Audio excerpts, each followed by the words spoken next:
We just had to keep working at it until we figured everything out. Chief James Fry led the Moscow Police Department when 4 University of Idaho students were murdered. I talked to Fry about the case, his message to Bryan Kohberger, and new information we're learning about the investigation. I'm Angenette Levy, and this is Crime Fix.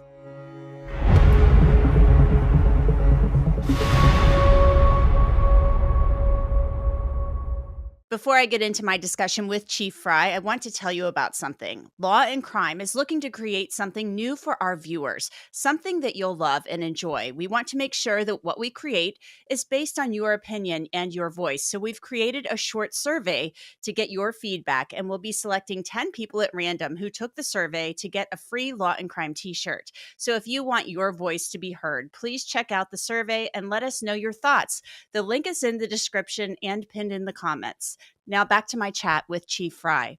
I just got back from Boise, Idaho, where Bryan Kohberger is now serving 4 consecutive life sentences for the murders of Maddie Mogen, Kaylee Goncalves, Xana Kernodle, and Ethan Chapin. Kohberger was booked into the Idaho Maximum Security Institution in Kuna right after the sentencing. That sentencing hearing was incredibly emotional, with family members of Maddie, Kaylee, and Xana pouring out their hearts, telling Judge Hippler about their loss and the beautiful children and siblings that were stolen from them by Bryan Kohberger. Kohberger, as you saw, just sat there. I could see Bryan Kohberger very clearly. Now, while I was in Boise, I met up with James Fry. He was the chief of the Moscow Police Department when Maddie, Kaylee, Xana, and Ethan were murdered. We talked for a little bit about getting the call that day, about the murders, having a horrific case like this thrown into his lap, how it tore a wound into the soul of his beautiful little college town, and more. I'm also going to go through some of the evidence and other new information that we're learning from the investigative reports Moscow police have released. There are hundreds of documents, and they reveal new details about the investigation and the things that Bryan Kohberger did after the murders. But first, a little bit about Chief Fry and my talk with him. He's been a police officer for nearly 30 years. On November 13th, 2022, he got a call from one of his officers in Moscow that changed everything. There was a homicide at 1122 King Road. 4 University of Idaho college students were dead. The crime scene was horrific. There was a lot of blood. 2 women were in a 3rd-floor bedroom, and they were in a bed together. They were Kaylee Goncalves and Maddie Mogen. Kaylee's face was so badly damaged she was unrecognizable, and Maddie Mogen had also been stabbed. On the 2nd floor, Xana Kernodle was laying on her back on the floor of her bedroom, and she'd been stabbed 50 times and had many, many defensive wounds to her hands and arms. Xana fought for her life, trying to save herself, and there was also a lot of blood there. In Xana's bed was her boyfriend, Ethan Chapin. He'd also been stabbed, slashed in an artery, and there was a lot of blood in that bed. Ethan had been killed in his sleep. Less than 24 hours earlier, the 4 had posed for this beautiful photo with 2 roommates who had survived, Dylan Mortensen and Bethany Funk. Dylan and Bethany are now forever scarred by what happened in the house on King Road, and Dylan actually saw the killer walking through the house that morning. This is a Law&Crime legal alert. Did you know that children are being diagnosed with serious conditions like type 2 diabetes and non-alcoholic fatty liver disease? And research is potentially linking ultra-processed foods to these outcomes. Morgan & Morgan is stepping in to fight to hold food companies accountable. With decades of experience fighting large corporations, they are ready to stand up for families that deserve justice. So if your child under the age of 21 has been diagnosed with type 2 diabetes or fatty liver disease, visit www.forthepeople.com/food or scan the QR code on your screen to learn more. I'm going to get to some of the new information that we're learning from the investigative reports. But first, I want to get to Chief Fry. I asked him about getting the call about the homicides on King Road. But, I think it's interesting because Moscow's an interesting town. We've had some bigger incidences. 2007, we had an officer shot and killed. And so we've had some stuff, but nothing like this. But we've had to have our community heal before from tragic events that have taken place. And Moscow's a very strong community, but it still tears a wound that takes a long time to heal if it ever does heal. So being the chief during that time, I'd been there my whole career. I went to the university, so I had a lot of pride in the community and the university. But we don't ever want anything like this to happen in our communities. So I think it does add added stress We're a small town. We're not New York. We're not Chicago. Not that that makes it any less there, but I think it's sometimes more shocking when it happens in a small rural town. Chief Fry knew right away that his small police department needed help. This was not something that they could handle alone. Idaho State Police were called to process the scene, and Fry contacted the FBI to assist with the investigation. Fry had been a detective earlier in his career, but he hadn't worked anything like this. But he knew they had some decent clues. Number one, the K-bar knife sheath left next to Maddie Mogan's body, and video of a white car circling the neighborhood and speeding away at 4:20 a.m. I'd worked several homicides, so I knew what went into them. I knew what it took, and I knew that we had a good foundation and a good start. So we just had to keep working at it until we figured everything out. Fry was actually out of town when he got the call about the murders, but rushed back to Moscow to oversee the investigation. Number one, I didn't go into the house. And the reason is every time you go into a crime scene, you could contaminate it. And as the chief, that wasn't my role at that time. But I've seen pictures of what took place there. Um, it was horrific. It is horrific. It's devastating to communities, devastating to states, devastating to a nation, honestly, and a world. I mean, this case expanded many miles away from Moscow, Idaho, that it affected. The case took on a life of its own, and word of the mystery in Moscow spread like wildfire across social media. News media from around the world descended on this small college town of Moscow, Idaho, population 25,435. Days and weeks were passing, and a killer was on the loose. College students fled the town, finishing classes remotely. But Chief Fry knew they had the DNA on the knife sheath, and the FBI was using genetic genealogy to identify the suspect, but he kept that a secret. But that part was stressful. Just the amount of stuff we had coming in at times, information, stuff we were trying to do. But also, the social media, it was stressful, and the national media was stressful because you want to be able to tell the story, but you also have to protect that. And there was a lot of pressure coming from that too. But we've always done it that way. We've always held as tight as we could to information so that we could make a solid case. And I think this is another example of that. Chief Fry took a lot of heat for how he handled the media, eventually allowing Idaho State Police to assist with that task. Chief Fry didn't hold a press conference until November 16th. That was 3 days after the murders, and he was heavily criticized for creating a vacuum that allowed rumors to spread. It's something that Fry says he's learned from. Number one, I would have came out with a press conference way earlier. That was a failure of mine. We were busy. We were doing a lot of stuff, but I probably really should have came out probably within 4 to 6 hours and at least gave a brief statement as to, what was kind of going on. But we wouldn't have given a lot of information there, but maybe it would have set the community at ease a little bit more, but we still didn't know who did it. So is there really any ease at that point for that? But, I definitely would have done that different. When I was in Moscow in December of 2022, it was really frustrating because it appeared that there was little information coming out, and it felt like police didn't have any leads. I asked Chief Fry whether he was ever concerned that they may never solve this case. There's always a little bit, right? Um, but I am a very positive person. I always have been. And I was going to just keep the faith that we were going to keep working and it wasn't going to go cold. Cases go cold because you stop working them, and we weren't going to stop working it. On December 19th, 2022, more than a month after the murders, the FBI contacted Moscow police. They'd finished their genetic genealogy work on the DNA found on the knife sheath. The FBI told the police to look at a man named Bryan Kohberger. Last week, I interviewed Washington State University Police Chief Gary Jenkins, who had been the chief at the Pullman Police Department. Jenkins told me about being contacted by Chief Fry, who wanted him to come by for a briefing the next day. Jenkins said the hair on the back of his neck stood up when he realized the suspect, Bryan Kohberger, was someone he had interviewed for an internship position at the Pullman Police Department in the spring of 2022. I asked Chief Fry about learning about that and the fact that Bryan Kohberger was studying criminal justice and criminology. When we found out he was a criminal justice major and all that, it kind of stings us a little bit. That's our profession. That's what we do. But when he wanted to do that, I don't know what his motives were for that. no one will ever know his motives for why he wanted to be an intern, why, all that stuff.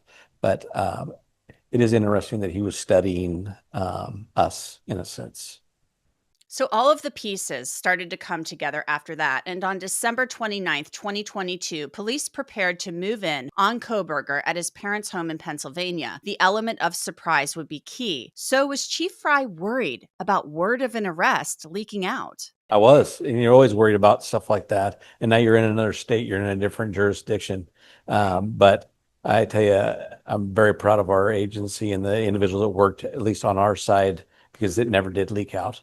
Bryan Kohberger was booked into a jail in Pennsylvania and then flown to Moscow and booked into the Latah County Jail. Kohberger spent more than a year in the jail, one inmate recounting how Kohberger would stay up all night and nap during the day. He spent hours on video calls with his mother. The inmate described Kohberger as the smartest person he'd met while incarcerated, but he had odd habits. He washed his hands incessantly and showered for almost an hour each day. And one time, he said Kohberger became angry when the inmate said, "You suck," while watching sports. Kohberger aggressively, he said, stuck his face through the bars and asked if the inmate was talking about him or his mom. But Kohberger never said anything, the inmate said, about the murders. Eventually, Kohberger was moved to Ada County in Boise after winning a change of venue motion. And then just weeks before jury selection was set to begin, Kohberger asked to change his plea. Did Chief Fry think that was surprising? Well, I don't know that I have insight, but I think that's a common thing. They're going to push it out as far as they can to see if anything will stick, and that's why we have to. When we were so quiet at the beginning and we held stuff, that's part of why you do that. You hold stuff so that you get everything lined up by the time that they're ready to go to trial. And I don't know what his full reasoning on that is. But I think he wanted to have the last shot that he could give, and after everything narrowed out on him, I think he was like, "Okay, this is going to really happen, and I don't want the death penalty." Chief Fry was in the courtroom as Bryan Kohberger was sentenced to those 4 consecutive life sentences. But we don't know, and what we may never know is why. I share the desire expressed by others to understand the why. But upon reflection, it seems to me, and this is just my own opinion, that by continuing to focus on why, we continue to give Mr. Kohberger relevance. We give him agency and we give him power. The need to know what is inherently not understandable makes us dependent upon the defendant to provide us with a reason, and that gives him the spotlight, the attention, and the power he appears to crave. The more we try to extract a reason, the more power and control we give to him. In my view, the time has now come to end Mr. Kohberger's 15 minutes of fame. It's time that he be consigned to the ignominy and isolation of perpetual incarceration. I know there has been concern about him collaborating on books or movies or other media projects, and I truly hope that someone does not stoop to affording him this spotlight that he desires in the name of clicks, royalties, or profits.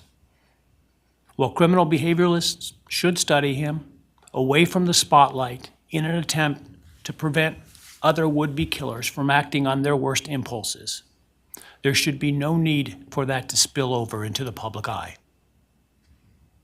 The great Idaho jurist Edward Lodge was known for trying to find something positive about every person he ever sentenced. And with over a half a century as a trial judge, that was a lot of people. This was often challenging, and I recall in one case he said that the best he could come up with was the defendant had good penmanship. Truth be told, I'm unable to come up with anything redeeming about Mr. Kohberger because his grotesque acts of evil have buried and hidden anything that might have been good or intrinsically human about him. His actions have made him the worst of the worst. Even in pleading guilty, he is giving nothing hinting of remorse or redemption, nothing suggesting even a recognition or understanding, let alone regret for the pain that he has caused. And therefore, I will not attempt to speak about him further, other than to simply sentence him so that he is forever removed from civilized society. I think there's a lot of closure today, a lot of closure for community, university, and families. And I understand there's still some families that are upset, but it's still a closure. And just to know that Bryan Kohberger will never harm anybody else again. I asked Chief Fry what he would say to Bryan Kohberger if he had the chance. I guess I would say shame on you for taking away 4 lives, destroying families, destroying communities, destroying a lot of things, and for why we're not sure. But what really comes down to, and I think the judge and Bill Thompson were correct, is um, you know we don't need to give him that time of fame. We need to give our victims and our families time to heal and give them the support that they need. And I always say this, and it's true. Our patrol officers did a great job that day. They locked down the scene, and then we did it. Everybody was after, so we didn't do it right. But we brought in the state police, brought in Bill Thompson, brought in the FBI. We did it right, and I am very proud to have been a part of that unfortunate situation. Not one fight, not one argument for 7 weeks. We were on a mission and we had goals and we knew what we wanted to accomplish, and we did. Bringing in the FBI and Idaho State Police was really key to solving this case. Without either agency's assistance, Moscow police would have had a very difficult time identifying Kohberger on their own. The Idaho State Police Crime Lab tested the knife sheath, identifying the single source male DNA, and then contacted Othram Labs to start working on the genetic genealogy to ID the suspect. Then the FBI took over that process, ultimately identifying Bryan Kohberger as a suspect. FBI experts also identified the white car leaving the scene as a white Hyundai Elantra, despite not having crystal clear images of the car, and they used cell phone technology to analyze Kohberger's cell phone pings, which placed him within a football field of the King Road house on 23 occasions late at night in the months leading up to the murders. I asked Chief Fry whether he thinks they would have ever been able to make an arrest if they hadn't had that DNA on the snap of the knife sheath and then used genetic genealogy to identify Bryan Kohberger as the suspect. We did have other things. We had the vehicle, we had the video and stuff. So as Detective Payne talked about today, I think we would have identified that eventually, but it would have taken probably longer. And every crime scene, there's something left, and it's our job to go find it, and they did. And the investigators did a great job. Even after Kohberger's arrest, the FBI did some more investigation, even testing soil samples from a shovel found in Kohberger's car. Did he use that to bury the K-bar knife and clothes he wore that night? An FBI report summary stated, the soil on the shovel is consistent with soil found in the Moscow area based off of the expert's analysis. The report also stated the soil was likely not from anywhere east of Moscow. This finding also excluded Pennsylvania as a likely source for the soil. The report stated the soil from the shovel displayed characteristics of soil carried to the area via a water source, though this could have been recent or any point in the area's geologic history. During conversation with the analyst, he stated the exact area the sample came from would likely not be attainable due to the prominence of the mineral compounds from the sample that are found throughout the Moscow area. So that is a question that remains. Where is the knife and the clothes Bryan Kohberger wore to carry out the murders? Only he knows the answer, and as part of the plea agreement, the prosecutor didn't feel it necessary to make it a condition that he disclose that information. And we still don't know why Bryan Kohberger did this. But what really comes down to, and I think the judge and Bill Thompson were correct, is we don't need to give him that time of fame. We need to give our victims and our families time to heal and give them the support that they need. And I always say this, and it's true. Our patrol officers did a great job that day. They locked down the scene, and then we did it. Everybody was after, so we didn't do it right. But we brought in the state police, brought in Bill Thompson, brought in the FBI. We did it right, and I am very proud to have been a part of that unfortunate situation. I asked Bill Thompson at a press conference why he didn't make it a condition of Kohberger's plea that he reveal details of the crime and the location of the murder weapon. Judge Hippler addressed that today very, very well. Of course, Judge Hippler addresses everything very well, we found. The law does not give the court or us the power to require a specific factual allocution. And just let me finish. And we recognize that. We recognize that we could have said, well, in order for us to move forward, we want a factual allocution. But I have to be perfectly candid. I don't believe that there's anything that would come out of his mouth that would be the truth. I don't believe that there's anything that would come out of his mouth that would be anything other than self-serving. And I don't believe there's anything that would come out of his mouth that would not further victimize the families. And so that just simply wasn't a factor. We made our decision based on our assessment of law and the facts. We made our decision based on being able to obtain accountability and certainty, not just for the victims' families, but for the communities and for the state. And that's where our obligations go. Right? In the end, and the old Harry Truman thing, the buck stops on my desk. Well, that's what I got when I was elected prosecutor 33 years ago. I never dreamed it would involve something like this, but we don't shirk our responsibilities just because it got big and nasty.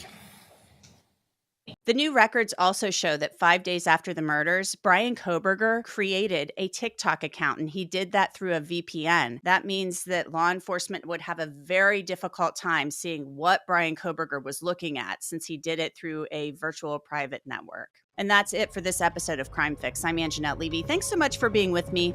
I'll see you back here next time.